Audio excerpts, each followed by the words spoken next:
Bonjour tout le monde, un public nombreux. Je croyais qu'il y avait seulement en Alberta qu'on s'intéressait aux questions de droite et de conservatisme. Manifestement, je me trompais.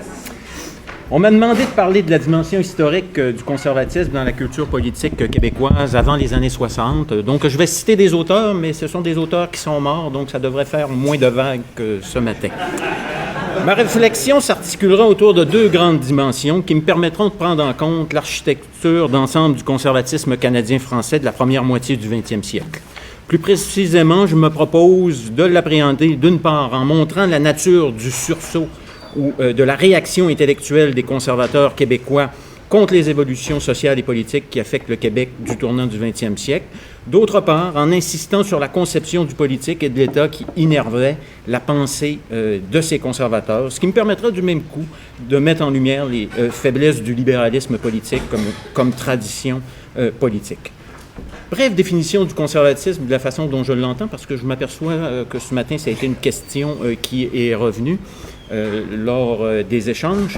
La façon dont je conçois le conservatisme, pour la résumer le plus simplement possible, je m'inspire beaucoup d'un texte d'un auteur, d'un politologue français et juriste, Stéphane Rial, qui parlait de la droite ou de l'horreur de la volonté. Ce qu'il voulait dire par là, c'était que les conservateurs se méfient, et la droite en général, mais les conservateurs en particulier, se méfient des capacités de la raison de mettre en place un système politique quel qu'il soit, donc de diriger le gouvernement. Et donc c'est le paradoxe des conservateurs, le paradoxe des libéraux également, gouverner sans gouverner. Donc ça prend quelque chose, un gouvernement, mais on ne peut pas prétendre, vont dire les conservateurs, dénouer tous les nœuds complexes de la condition humaine. Donc arriver avec un gouvernement puis essayer de mettre en place des politiques sociales ou des politiques de toute nature, on ne peut le faire. L'État doit se cantonner dans sa capacité de contrôler le territoire, et donc c'est un État gendarme. Donc, très brièvement, c'est de la façon dont j'entends le conservatisme ici. Les penseurs conservateurs sont des penseurs de l'événement, dans la mesure où tant Edmund Burke que Joseph de Maistre, pour ne prendre que ces deux-là, développent leur conservatisme en réaction à la Révolution française, c'est-à-dire qu'ils réagissent en tonnant contre les méfaits que le torrent révolutionnaire, l'expression de Joseph de Maistre, entraîne à sa suite. Donc la pensée conservatrice est en quelque sorte conditionnée par elle. Par exemple, aux États-Unis, il y a eu aussi dans les années 30 ce qu'un auteur a appelé une révolte des conservateurs contre le New Deal. Donc, le conservatisme, c'est souvent un courant de pensée qui va se développer en réaction contre des évolutions sociopolitiques qu'on considère comme étant néfastes. On retrouve par la suite cette même dynamique au sein du conservatisme canadien-français ou québécois, qui se révèle une réaction contre les évolutions politiques et sociales qui surviennent dans la première moitié du 20e siècle. Le défi auquel fait face la société d'alors est cependant nouveau dans la mesure où il s'agissait plutôt d'une transformation de l'intérieur de la structure économique et sociale que de l'extérieur. Essentiellement, la société d'alors perdait son caractère rural et l'économie devenait moins agraire. L'industrialisation progressait, l'urbanisation également progressait. La ville de Montréal va voir sa population tripler entre 1901 et 1921. Et donc, à Québec aussi, la population va augmenter. Donc, c'est une société qui est en transformation. Ça, c'est la toile de fond, je vous dirais, immédiate. La toile de fond plus large, c'est la conquête. Pour la génération des intellectuels d'avant les années 60, la conquête et ses suites constituent aussi l'événement qui pèse de tout son poids sur la réflexion. Les intellectuels des années 20-30 étaient toujours dans une logique de survivance, c'est-à-dire qu'il fallait protéger et conserver ce qui faisait l'originalité de la collectivité nationale. Et essentiellement, le conservatisme nationaliste se développe avec en arrière-plan, donc, la conquête. Comment assurer la survie de la conquête nationale, de la communauté nationale canadienne-française, un siècle après la conquête, alors que la société était en proie à une nouvelle agitation? Comme l'écrit, il l'a très bien vu, l'historien Yvan Lamonde, le défi était de trouver une doctrine. Or, le défi de trouver cette doctrine, c'est essentiellement fait du côté du conservatisme nationaliste. Si Harold Bouchette et d'autres avaient préconisé de s'emparer de l'industrie, d'autres intellectuels catholiques croyaient cependant que l'avenir dépendait surtout d'un sursaut intellectuel et spirituel plutôt qu'industriel. Et il fallait trouver donc une façon de préserver la tradition canadienne-française qu'on croyait essentielle à la survie du peuple. Car l'heure est grave. Le peuple qui, jusqu'ici, est resté plutôt à l'abri, est maintenant menacé. Dans les dernières années du 19e siècle agonisant, l'intellectuel Edmond de Nevers, qui n'était pas spécialement conservateur avant son départ pour l'Europe, mais va prendre le temps, lors de son séjour à Paris, de rédiger 3 ouvrages, dont L'avenir du peuple canadien-français en 1896, annonce l'impérieux devoir d'une action française. Il revient sur l'idée que la conquête a été une période de survivance qui a permis au peuple de passer à travers la tempête, si je puis dire, mais aussi une période qui l'a empêché de mûrir. Grosso modo, le raisonnement de Edmond de Nevers est à peu près le suivant dans L'avenir du peuple canadien-français. 1. Le peuple est resté à l'abri. 2. Il a survécu. 3. Mais il est jeune intellectuellement, ce peuple. C'est comme s'il avait été trop protégé d'une certaine façon et qu'il n'avait pas pu spirituellement et intellectuellement mûrir adéquatement. Et quatrièmement, donc, il faut qu'il redécouvre son devoir, celui de faire briller l'âme française en Amérique. Or, le peuple se laissait aller dans une bien trop confortable quiétude, si bien que les premiers symptômes de la déliquescence se faisaient sentir. Je cite ici de Nevers. C'est que depuis un quart de siècle, surtout, des symptômes de décadence se font sentir parmi nous. Cette l'âme canadienne-française, sortie de longues périodes de lutte, n'a pas encore trouvé sa voie et qu'elle s'est laissée envahir par l'apathie et l'égoïsme. Fin de la citation. J'ai cité ce passage parce qu'il y a le mot décadence dans ça. Je crois que lorsqu'on est un conservateur, à un moment donné, on croit qu'il y a comme une certaine décadence qui arrive. Évidemment, aujourd'hui, on n'emploiera peut-être pas le terme de décadence, mais l'imaginaire de crise est là. Il y a quelque chose qui est en train de se perdre et donc l'évolution doit être freinée, arrêtée, diront d'autres. Et c'est là qu'il va probablement y avoir une distinction entre les conservateurs et les purs traditionnalistes qui veulent non seulement freiner le développement social et économique, mais qui veulent tout simplement retourner à un ordre antérieur, bien qu'aujourd'hui, ça soit de plus en plus rare, sauf chez les conservateurs ou traditionnalistes religieux.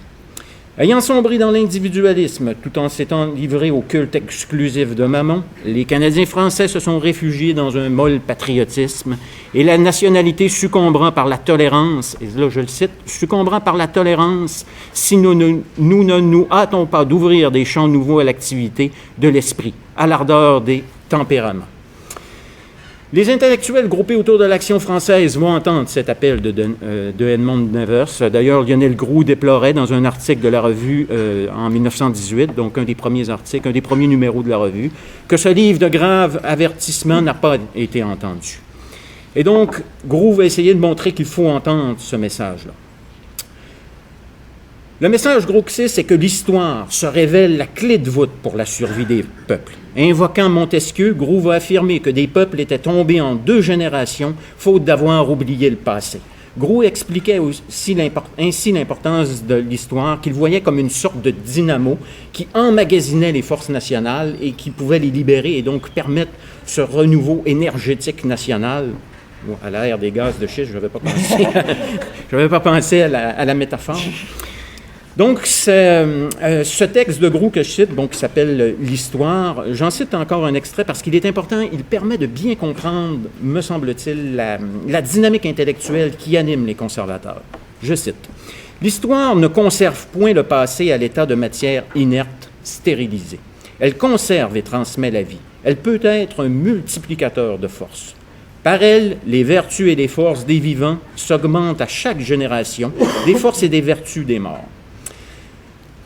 Tout le butin glorieux qu'elle a glané le long des routes du passé, elle l'offre à nos intelligences et elle nous fait entrer en possession de notre patrimoine spirituel.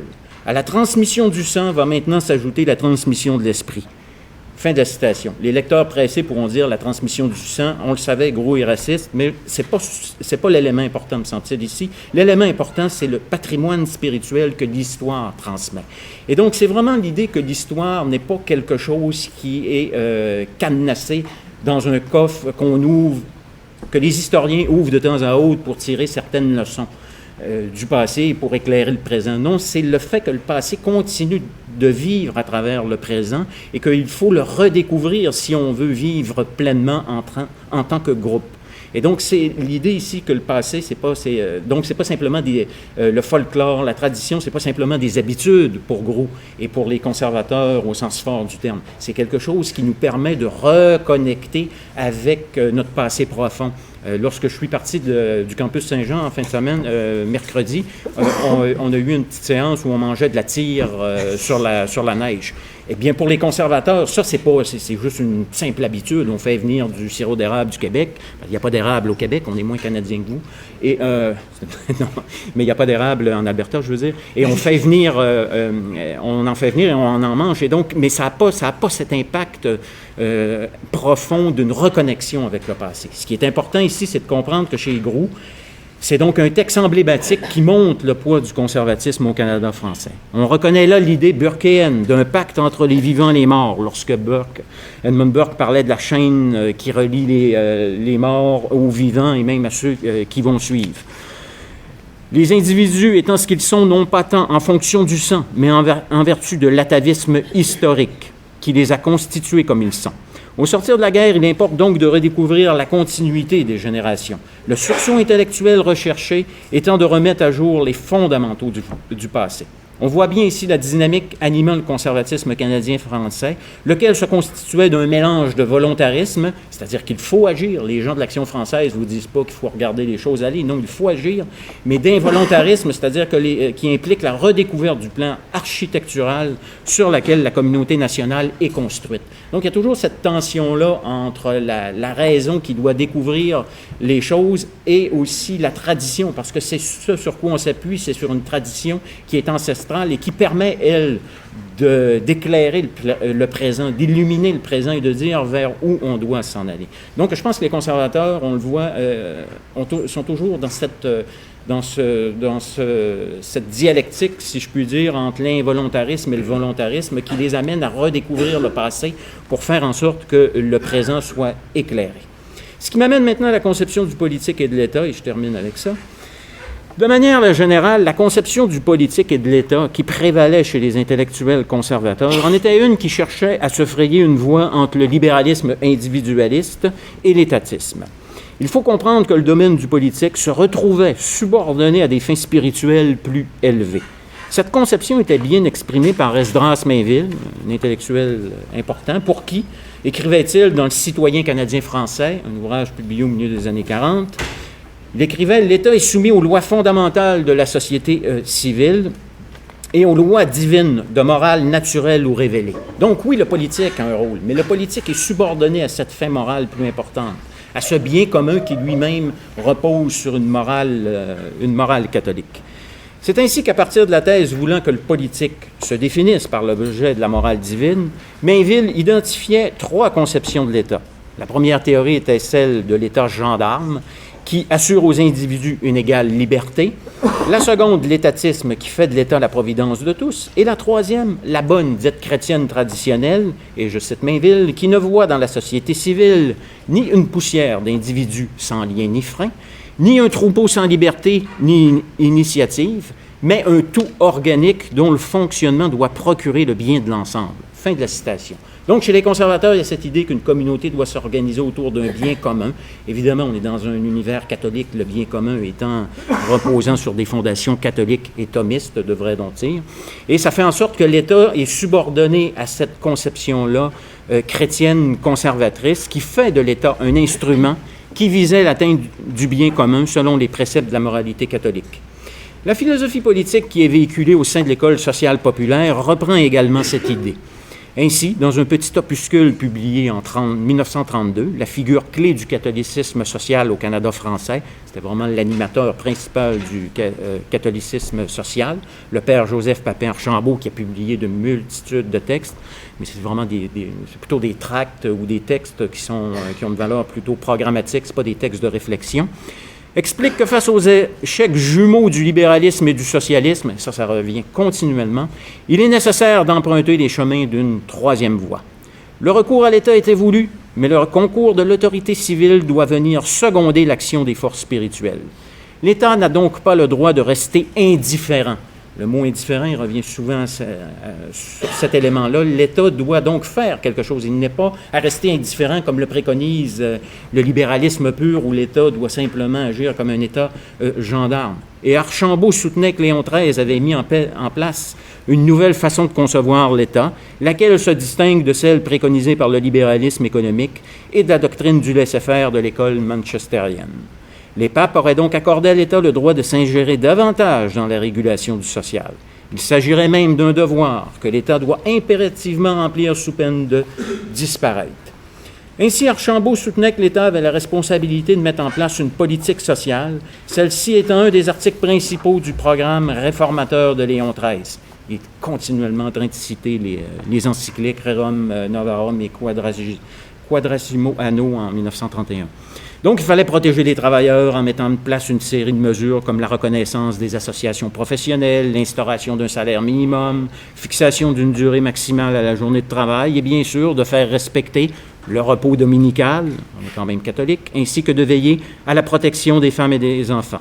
Évidemment, tout ça est très paternaliste. La réflexion, cependant, sur l'État, inaugurée dans le catholicisme social, ne débouche pas sur l'État-providence, loin de là. Il s'agit plus exactement pour la gouverne d'agir en tant que supplétif au capitalisme et d'avoir donc ce qu'on appelle un rôle subsidiaire, c'est-à-dire que devant les méfaits du capitalisme, la division sociale et haine de classe, l'État ne doit pas agir comme le régulateur de l'économie, mais comme étant le garant des principes de la morale éternelle, ce qui permettait la poursuite du bien commun. Ce qui nous amène maintenant à Duplessis. Est-ce que Duplessis partageait cette vision chrétienne traditionnelle?